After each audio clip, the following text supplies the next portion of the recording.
An interfaith service in Boston, just 2 blocks from the site of the bombing that shook this city to its core. Emotions are still running high after a week of tragedy and a manhunt that turned this city upside down. Attention has turned back to the victims. I think we feel hopeful.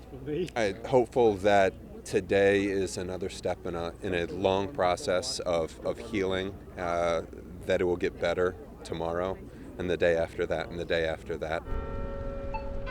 It's the first Sunday since the marathon bombings. Church bells tolled over Boston as parishioners visited the city's houses of worship. Red Cross volunteers stood on standby. Comfort animals were brought in to bring a bit of joy to a city weary with tragedy. To have this happen in our backyard is so painful. And yet at the same time, we've seen so much compassion and so much giving and so much love of people who are complete strangers to folks in need. The people here are tired of the violence.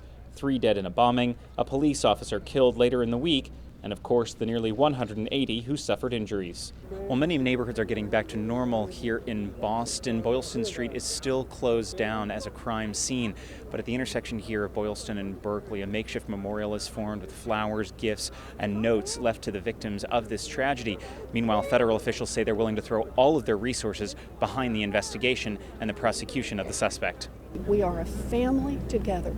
We will heal together. Channel News Asia caught up with U.S. Senator Elizabeth Warren of Massachusetts. She met with constituents and insisted the investigation will be thorough. It looks like there's a lot of evidence, but the Justice Department will lead the investigation, and I have no doubt they will dot every I, they will cross every T.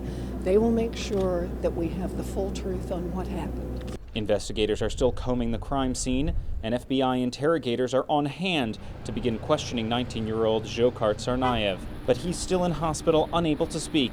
Boston's mayor said he doesn't know if Tsarnaev will ever be able to utter a word. Stephen Fee, Channel News Asia, Boston.